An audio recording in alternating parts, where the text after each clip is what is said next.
आता काल म्हणजे महायुतीचं वक्तव्य केलं आणि पुन्हा राजकारणात खळबळ उडाली, पुन्हा भूकंप होणार. नाही, खरं तर काल सावित्रीबाई ज्योतिराव फुले ही मालिका जी मराठी वारसा या युट्यूब चॅनलवर सुरू आहे त्याच्या प्रमोशनच्या संदर्भात मी वार्तालाप साधत होतो आणि तेव्हा आपल्यापैकी एका पत्रकार बांधवाने मला हा प्रश्न विचारला की राजाभाऊ वाजे आणि अमोल कोल्हे भाजपत गेल्याशिवाय पुणे नाशिक रेल्वे होणार नाही का? त्यामुळे पुणे नाशिक रेल्वेच्या संदर्भात ही सातत्यानं मागणी आहे. संगमनेरची मागणी आहे, अकोल्याची मागणी आहे, जुन्नरकरांची मागणी आहे, मनसरची मागणी आहे, खेडची मागणी आहे की जी ओरिजिनल अलाइनमेंट होती यावर पुणे नाशिक रेल्वे व्हावी.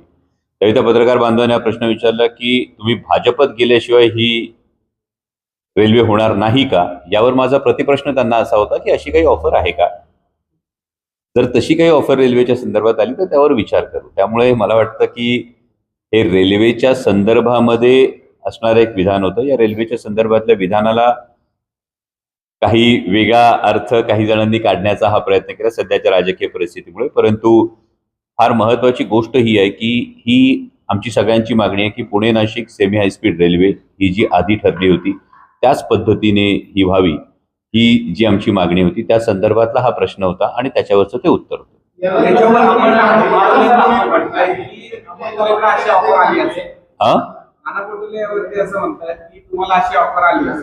अजून नाना भाऊंचं माझं काय बोलणं झालेलं नाहीये, पण त्या पत्रकार बांधवांनी जो प्रश्न विचारला त्यालाच माझा प्रतिप्रश्न होता की अशी काय आहे का ऑफर? रेल्वे होणार म्हणजे दुर्दैवानं काय परिस्थिती आहे की जर अशी गोष्ट झाली तर लोकांच्या हिताचं काय आहे, लोकांची मागणी काय आहे? पुणे नाशिक रेल्वे हे पुणे, मुंबई आणि नाशिक ज्याला आपण गोल्डन ट्रायंगल म्हणतो, हा गोल्डन ट्रायंगल जोडणारा हा प्रकल्प आहे.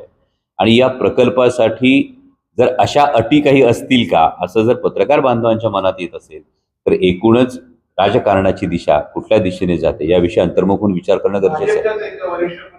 नेत्याचं म्हणणं आहे की शरद पवारांच्या गटामध्ये सुप्रिया सुळे वगळता उरणार नाहीये. मला वाटतं कधी कधी काही लोक दिवसा स्वप्न बघतात त्यातला हा प्रकार असेल. कारण राष्ट्रवादी काँग्रेस शरदचंद्र पवार पक्ष हा एकत्रच आहे, एकत्रच राहील. आणि मी एका वाक्यात याचं उत्तर जे सांगतो की आदरणीय पवार साहेब सांगतील ते धोरण आणि बांधतील ते धोरण. कुठेतरी भाजपला दिल्लीमध्ये कोटा पूर्ण करायचा आहे, देखील गरज आहे. पार्श्वभूमीचं ऑपरेशन टायगर राबवण्यात आलं, तसं राष्ट्रवादीचं ऑपरेशन राबवलं अशी एक चर्चा आहे. त्यामुळे नाही, ही चर्चा ही कायम होत राहते, पण वस्तुस्थिती जर बघितली तर आमच्या लोकसभेतल्या गटनेत्या आदरणीय सुप्रियाताई सुळे यांच्या नेतृत्वाखाली आमचे 8ही खासदार आम्ही ठामपणे एकत्र आहोत. आदरणीय पवार साहेबांच्या नेतृत्वाखाली, सुप्रियाताईंच्या नेतृत्वाखाली आम्ही ठामपणे एकत्र आहोत. आणि त्यामुळे अशा पद्धतीच्या कुठल्याही चर्चा वावड्या जेव्हा काही उठतात त्याकडे आम्ही फारसं लक्ष देतो.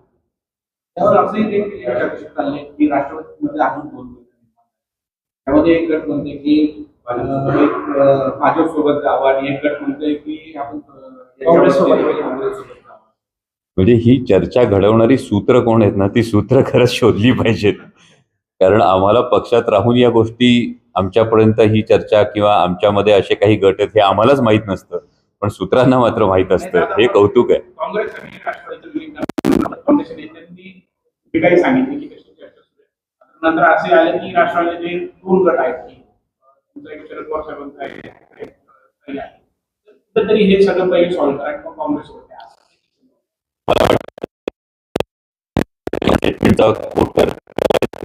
मान्य वडेट्टीवारांनी केलं. पण ते विधान जर पूर्णपणे ऐकलं तर ते विधान असं आहे की ही चर्चा हायकमांडच्या पातळीवर सुरू आहे, त्यामुळे त्यांनाच याविषयीची पूर्ण माहिती नाही. आणि त्यामुळे जर माननीय वडेट्टीवार साहेबांनाच याविषयीची पूर्ण माहिती नसेल तर त्याविषयी भाष्य करणं हे मला वाटतं की फारसं त्यामध्ये काही अर्थ उरत नाही.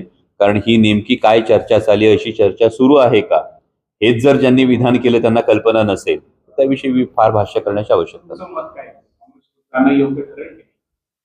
माझं मत हेच आहे की महाराष्ट्राच्या हितासाठी आदरणीय पवार साहेब सांगतील ते धोरण आणि बांधतील ते धोरण. केंद्रामध्ये मंत्रिमंडळ विस्ताराची आहे. आपण काल जो काही विधान केलं आणि त्या सगळ्या वाव ठेवलं, एकूण अशा काही चर्चा दिल्लीत सुरू आहे का? राज्यात ठीक आहे आपण सांगताय, दिल्लीत अशा काही चर्चा सुरू आहे का आपल्याला काही ऑफर आहे का, आपल्यासोबत कोणी चर्चा करत? मी आपल्याला पुन्हा तेच म्हणालो, ऑफर ऑफर ऑफर जे आपण म्हणताय ते एका पत्रकार बांधवांनी पुणे नाशिक रेल्वेच्या संदर्भात विचारलेला प्रश्न आहे. आणि त्यावरचं माझं स्पष्ट उत्तर तेच आहे की महाराष्ट्राचे मुख्यमंत्री माननीय देवेंद्रजी फडणवीस यांना इन्फ्रामॅन म्हणून ओळखलं जातं. पुणे नाशिक रेल्वेची जी पहिली अलाइनमेंट झाली, ही अलाइनमेंट होत असताना या अलाइनमेंटच्या संदर्भामध्ये MRIDCची जी स्थापना झाली होती ती माननीय देवेंद्रजी फडणवीस यांच्याच कार्यकाळात झाली होती.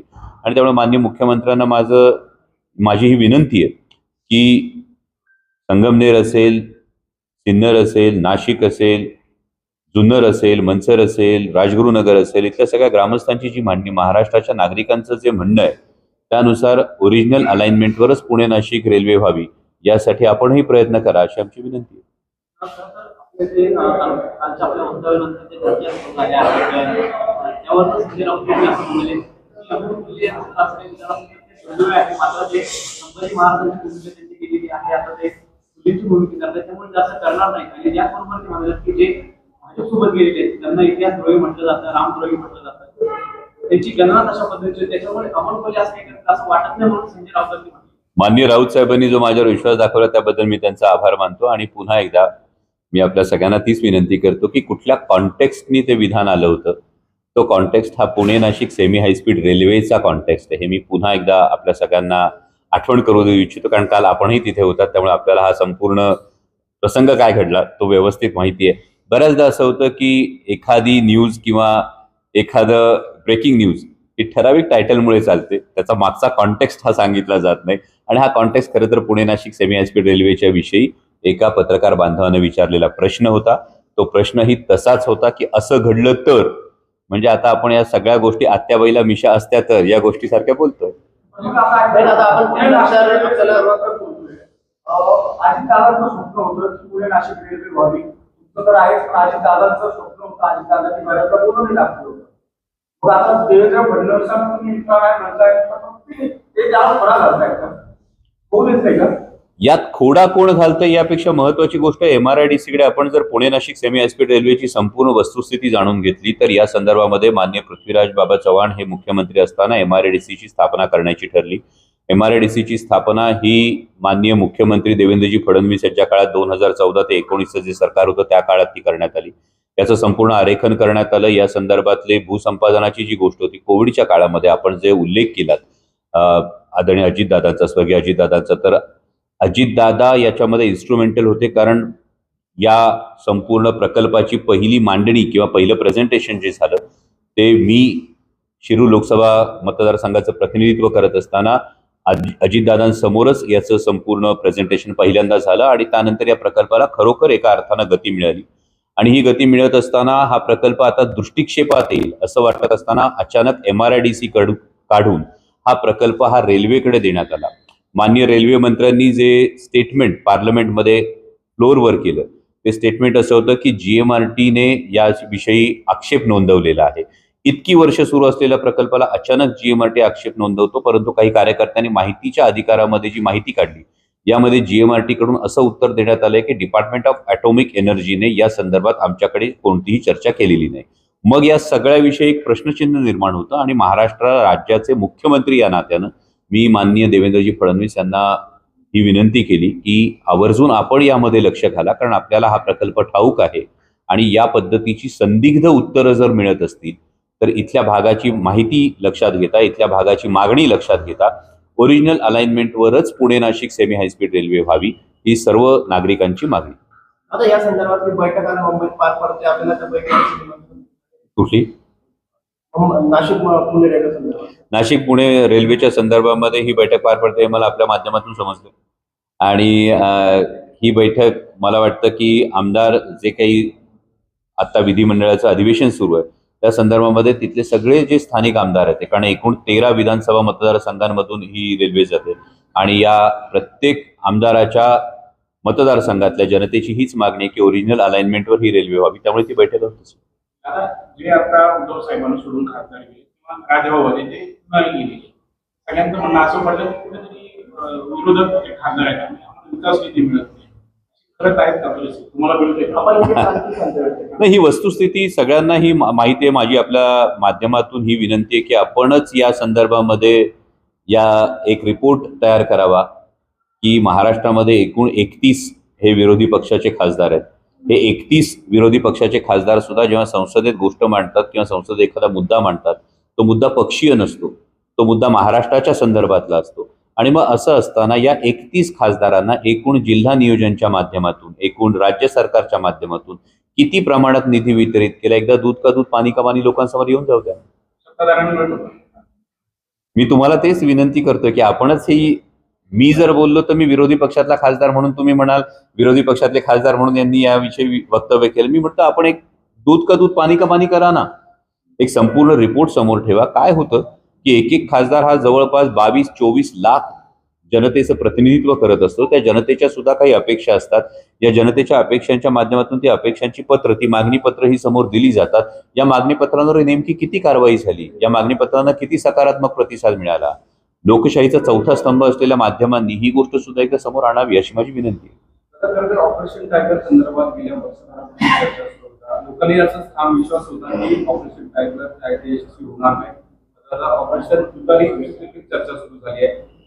चर्चा सध्या सुरू झाली आहे, पण अनेक राजकीय घडामोडी घडणार आहेत.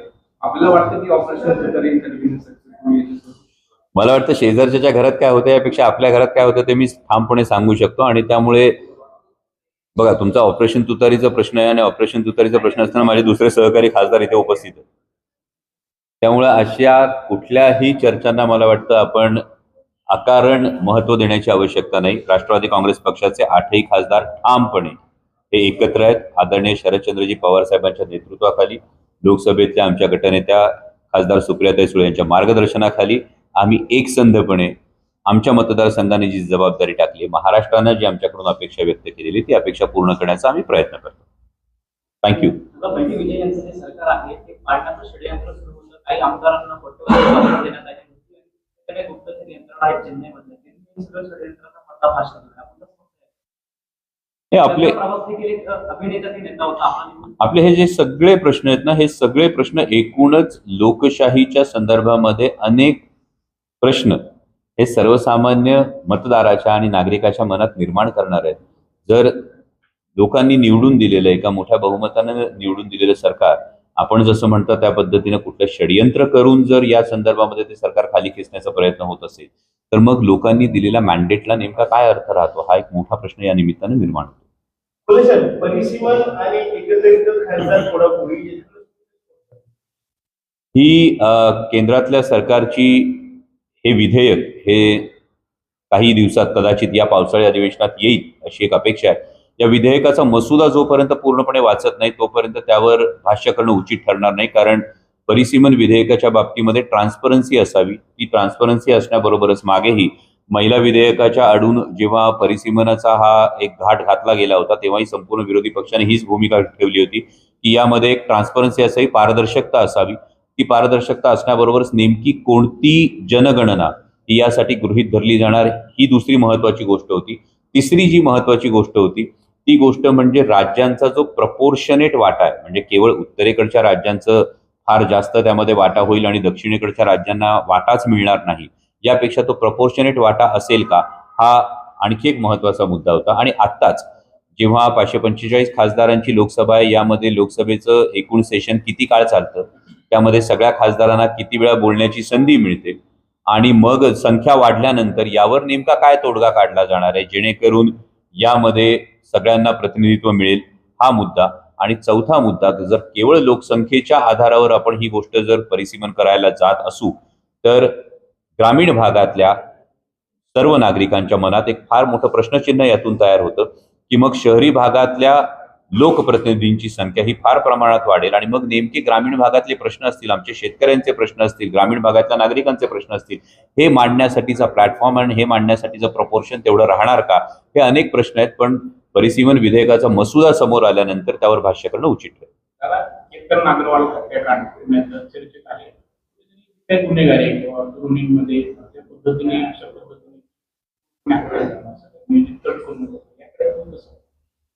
नाही, ही एकूणच सामाजिक परिस्थिती नक्कीच चिंताजनक आहे. पण पुणे पोलिसांचं मी मनापासून कौतुक करेन की ज्या पद्धतीनं त्यांनी या संपूर्ण प्रकरणाचा तपास केला आणि जितक्या अडचणी असताना सुद्धा अनेक पुराव्यांच्या धागे जोडणं या सगळ्या गोष्टी याबद्दल मी पुणे पोलिसांचं मनापासून कौतुक करेल. पण एकूणच समाजामध्ये या पद्धतीची गुन्हेगारी प्रवृत्ती जी वाढत जाते यामध्ये समाजानं अंतर्मुख होऊन विचार करणं गरजेचं आहे. थँक्यू.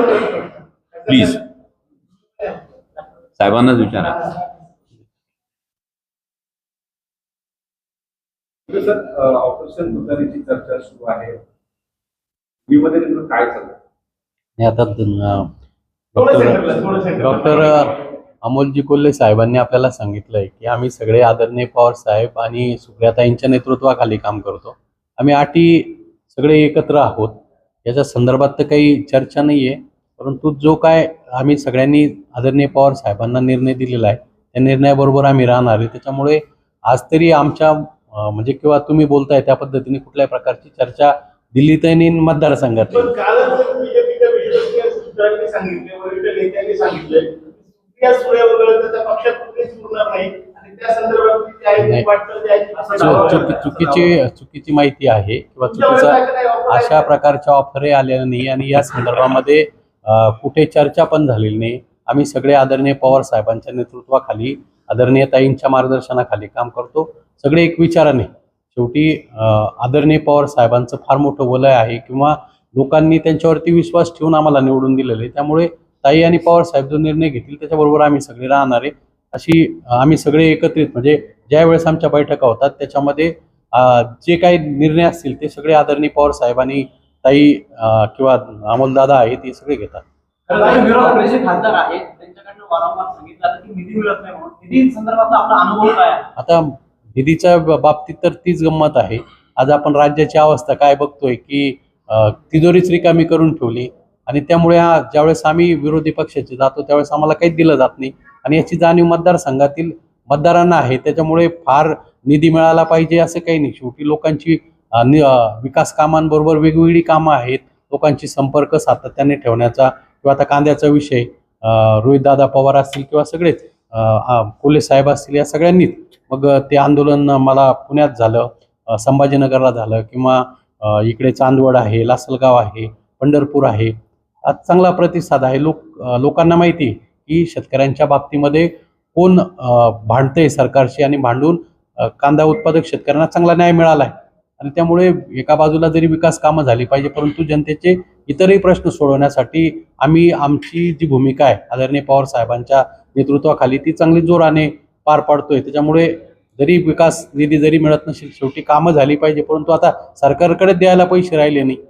त्याच्यामुळे जनताही समजदार आहे असं मला वाटतं. खरं तर आपले सहकारी खासदार आहेत त्यांनी मुख्यमंत्री देवेंद्र फडणवीस यांचे कौतुक केलेलं आहे. नेमप्रमाण म्हणून ओळखलं जातं म्हणून नाशिक आपण देखील नाशिक जिल्ह्यातून निवडून जातात.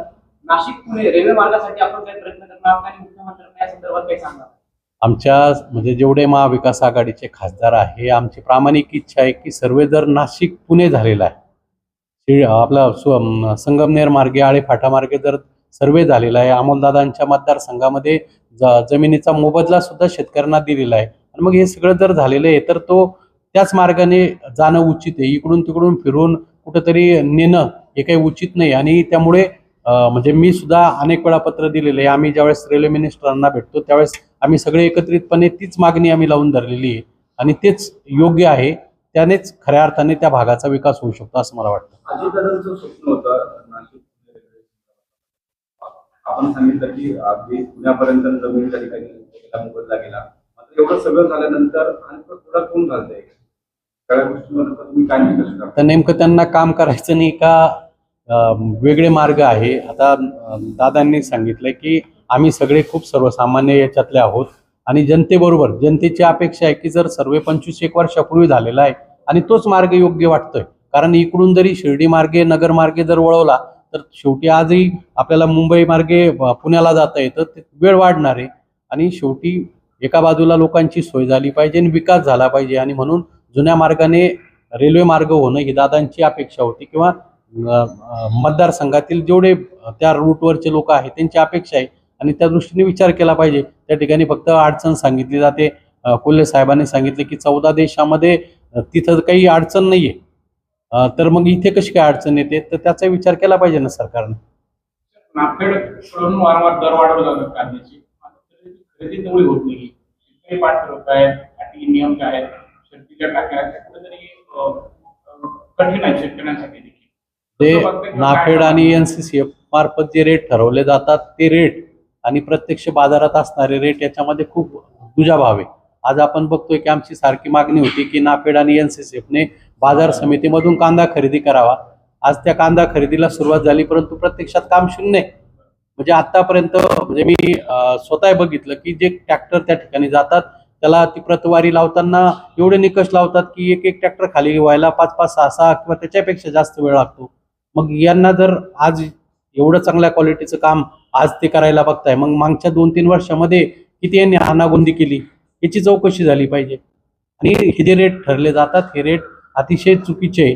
कारण बाजारभावामध्ये आज जर आपण बघतोय की 2,000च्या वरती म्हणजे 2 ते 2.5 हजारापेक्षा जास्त भाव चांगल्या कांद्याला आहे. आणि आज हे जर 1700-1800 रुपयाचा जर भाव देणार असेल तर तो काही उचित नाही. आणि त्यामुळे शेतकरी देतही नाही किंवा देव दिला जातो त्याची खूप प्रतवारी लावली जाते, वेळ घालवला जातो. म्हणजे नाफेड आणि NCCFला फक्त देखावा करायचा आहे आणि प्रत्यक्षात त्यांचं जे 2-3 वर्षापासून गोड बंगाल चालू आहे तेच त्यांना चालू ठेवायचं असं दिसतंय. आपण आता सांगितलं की मला कोणती ऑफर नाही, तर आपल्याला जर महायुती किंवा राष्ट्रवादी काँग्रेसकडून ऑफर आली तर आपण विचार करणार. नाही विचार करण्याचा काय संबंध आला. मी तुम्हाला सांगितलं की आम्ही दादासह सगळेच एका विचाराच्या आहोत. पवार साहेब, सुप्रियाताई जो निर्णय घेतील त्यांच्याबरोबर आम्ही आज म्हणजे म्हणजे त्यांच्याच शेवटी लोकांनी विश्वास ठेवून आम्हाला तर मी तर एकदम सर्वसामान्य दादा ठीक आहे, दादा अभिनेते आहे, परंतु दादांनी कालच सांगितलं ऑफर आली तर विचार करा. खरं तर दादांचं जे नाशिक पुणे रेल्वे मार्ग होते हे स्वप्न पूर्ण करण्यासाठी सुमित्रा वहिनींना साथ देणार का? दोघांना प्रश्न. हा दादांचं जे नाशिक पुणे रेल्वे मार्गाचं स्वप्न आहे ते पूर्ण करण्यासाठी सुमित्रा वहिनींना साथ देणार. तर यामध्ये मला जो पुन्हा आपल्याला तोच प्रश्न आहे की Pune Nashik semi high speed railway हा पक्षीय विषय आहे का, हा पक्षाचा विषय आहे का, हे सगळ्या सत्ताधाऱ्यांनी एकदा सांगावं. हे Pune Nashik semi high speed railway ज्या 13 विधानसभा मतदारसंघांमधून जाते, ज्या 4 लोकसभा मतदारसंघामधून जाते, या सगळ्या जनतेला एकदा सत्ताधाऱ्यांनी जर तुमचा हा प्रश्न असेल की हा राजकीय प्रश्न आहे का, हा पक्षीय प्रश्न आहे का, की हा विकासाचा प्रश्न, मला जर वाटतं हा जर विकासाचा प्रश्न आहे तर हा विकासाचा प्रश्न असण्यासाठी कोणतीही राजकीय पक्ष किंवा कोणत्याही अटी न ठेवता सर्वसामान्य जनतेच्या अपेक्षा पूर्ण करणं हे कोणत्याही सरकारचं कर्तव्य असतं. आणि त्यामुळे उगाच आडून आपण पुणे नाशिक रेल्वे होणार असेल तर तुम्ही हे करणार का, काय गरज आहे, हा प्रश्न आधी विचारा ना सरकारला. मग सरकारवर विश्वास जनतेने का ठेवायचा की तुम्ही जर हे दिलं तर ते होणार का, हाच जर प्रत्येक वेळी प्रश्न असेल तर मग ज्यांना आम्ही मायबाप सरकार म्हणतो त्या जनतेने मायबाप सरकार त्यांना म्हणावं कुठल्या तोंडानं, हा प्रश्न आधी तयार होतो ना. त्यामुळे Pune Nashik semi high speed railway ही झालीच पाहिजे, जुन्या मार्गानंच झाली पाहिजे. आणि जर मी पुन्हा रिपीट करतो की जगातल्या 14 देशांमध्ये रेडिओ टेलिस्कोप आणि रेल्वे एकत्र होते, तर मग स्वतःला इन्फ्रामॅन म्हणून ज्यांची आज देशभरात ख्याती आहे ते महाराष्ट्राचे माननीय मुख्यमंत्री महोदय, ही गोष्ट जी जगातल्या 14 देशांमध्ये होते ती महाराष्ट्रातल्या पुणे नाशिक सेमी हायस्पीड रेल्वेच्या बाबतीत का करवून घेऊ शकत नाही. जेव्हा हे डबल इंजिनचं सरकार आहे, राज्यातही सरकार आहे, केंद्रातही सरकार आहे आणि महाराष्ट्रातल्या जनतेची जुन्या मार्गानंच रेल्वे व्हावी ही अपेक्षा आहे. इतकी साधी गोष्ट. दादा जर तुम्ही म्हणताय तर हा राजकीय प्रश्न जर असेल त्याच्यामुळे हा रेल्वे होत नाहीये. एका बाजूला जी बुलेट ट्रेन आहे तिचं काम अगदी शेवटच्या टप्प्यात आहे, म्हणजे आधी 4-6 महिन्यात ती सुरू पण होणार आहे. आणि त्याच्या आधीचं बोर्ड हे नाशिक पुणे मेट्रो त्या सेमी रेल्वेचं आहे, त्याच्या अजून भूसंपादन नाहीये, कशात काही नाहीये, पाठीने एक बीट ठेवलं गेलं नाही. हे राजकीय नाही तर काय. यासाठीच हा एक महत्वाचा मुद्दा मी आपल्याला समोर जो उपस्थित करतो. यामध्ये भूसंपादनाच्या बाबतीमध्ये पुणे जिल्ह्यात जर तुम्ही परिस्थिती बघितली तर अनेक ठिकाणी भूसंपादन झालेले आहे, अनेक ठिकाणी नागरिकांची यासाठी तयारी सुद्धा आहे. आणि असं असताना अचानक मध्ये एक जे गोष्ट जी अडवली गेली ती म्हणजे GMRTचं कारण देण्यात आलं. यासाठी पार्लमेंटमध्ये मी स्वतः हा संपूर्ण जगातल्या 14 देशांचा स्टडी केलेला आहे. या 14 देशांमध्ये रेडिओ आणि रेल्वे ही कोएक्झिस्ट कशी करते हा संपूर्ण स्टडी देण्यात आलेला आहे. त्यामध्ये काय काय नेमक्या उपाययोजना केल्या जाऊ शकतात, याच्या संदर्भातलं त्या देशांनी काय उपाययोजना केल्या, त्यानुसार आपण काय करू शकतो हे करून दिलेलं आहे. जीएमआरटीच्या अधिकाऱ्यांचं असं म्हणणं आहे की या संदर्भात जर चर्चा केली तर याच्यावर उपाय निघू शकतो, असं जीएमआरटीचे अधिकारी काही खासगीत सांगतात. मग आमचं म्हणणं हेच आहे की सरकारची ही जबाबदारी आहे, जनतेची अपेक्षा पूर्ण करणं ही सरकारची जबाबदारी असते. आणि जर पुणे आणि नाशिक ही 2 शहरच नाही तर या मधल्या सगळ्या टप्प्यातल्या, या सगळ्या टापूतल्या सगळ्या लोकांची जर ही अपेक्षा असेल तर ती पूर्ण करणं सरकारची जबाबदारी. थँक्यू.